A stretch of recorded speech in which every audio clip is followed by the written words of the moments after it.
Arcadian Vanguard presents The Wrestling News in your daily wrestling newscast for Wednesday, July 19th, 2023.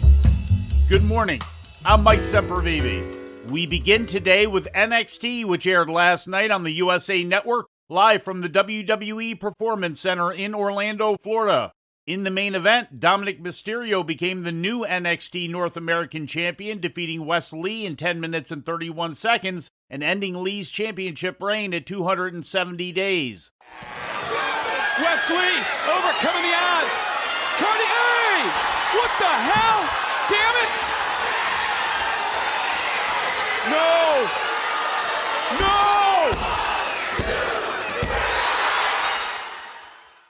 The win marked Mysterio's first singles championship. The show saw the return to the Performance Center of Tony D'Angelo, with the D'Angelo family brawling with Gallus during a promo segment and putting Mark Coffey through a ringside table. In the opening match, Nathan Frazier and Dragon Lee defeated Humberto Carrillo and Angel Garza when Lee pinned Garza. Following the match, an argument broke out between Garza and Carrillo, and they seemed to go their separate ways. In other results, Kiana James pinned Gigi Dolan, Oro Mensah beat Eddie Thorpe, and Thea Hale defeated Elektra Lopez via submission. Following the win, Hale confronted NXT Women's Champion Tiffany Stratton, trapping her in the Kimura lock and forcing her to agree to a title rematch under submission rules. Absolutely freaking not! Did you even hear anything I just said to you about being champion? You can't add stipulations to matches. I can. And you can't make me. Oh, wait a minute, Book! She's tapping again!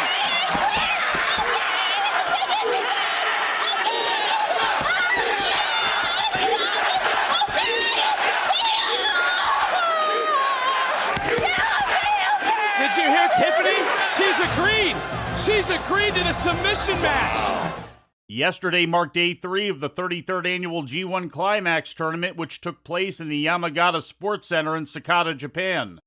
In Block A matches, Sonata defeated Shota Umino, Red Narita defeated Yota Tsuji, Gabe Kidd beat Hikuleo, and Kaito Kiyomiya beat Chase Owens. Sonata and Kiyomiya lead Block A with 4 points apiece. In Block B matches, Kazuchika Okada beat El Phantasmo, Will Ospreay beat Yoshihashi, Taichi defeated Tangaloa, and Kenta defeated the Great Okan. Okada and Taichi lead Block B with 4 points apiece. Day 4 of the G1 Climax takes place today in Sendai, Japan.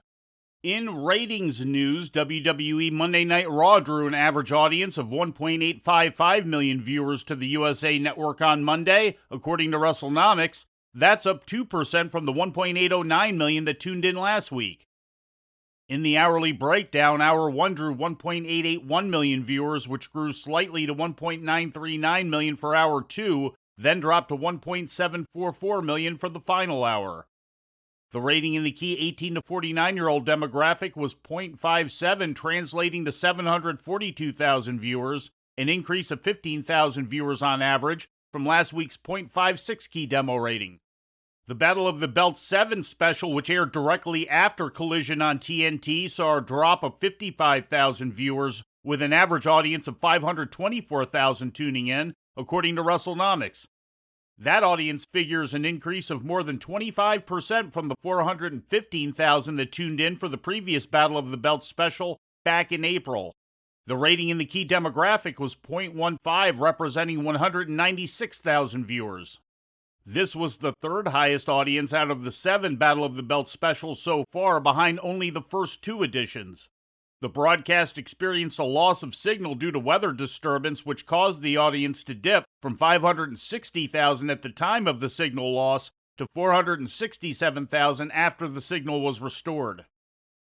In a follow-up to Monday's news on Rick Steiner and Wrestlecon, Steiner has been pulled from his scheduled signing appearance at the Detroit Wrestling Convention next month, just one day after it was announced that Wrestlecon had booked him, seemingly lifting the ban that was placed on him following transphobic remarks made by Steiner towards Giselle Shaw at the April Wrestlecon in Los Angeles. There was a quick and strong online backlash to Monday's news of the Steiner booking, despite the claims by Wrestlecon owner Michael Baccio that Steiner had privately apologized for the remarks and was being given a second chance. Wrote Bacchicchio in a statement yesterday, quote, "When we allowed Rick Steiner to return to our convention as a vendor guest of Tony Hunter Promotions, we did not adequately take into account the impact his past words from our last event still held in the LGBTQIA+ community," end quote. Bacchicchio wrote that he had asked Steiner on Monday to issue a public apology, and Steiner had failed to respond. He also indicated that Wrestlecon would be instituting a code of conduct and anti-harassment policy going forward in an attempt to prevent similar incidents from occurring at future Wrestlecon events. Still scheduled to appear at next month's Wrestlecon is Scott Steiner, who had originally been booked with his brother. And before we leave you today, we'd like to remind you that however you consume your content, you can find the wrestling news 24 hours a day and 7 days a week across social media. On Twitter, follow us at Wrestling News AV. Our Facebook page is also Wrestling News AV. The Wrestling News can also be found on the Arcadian Vanguard YouTube page. And for those who utilize Amazon Echo devices, just tell Alexa to play the Wrestling News podcast.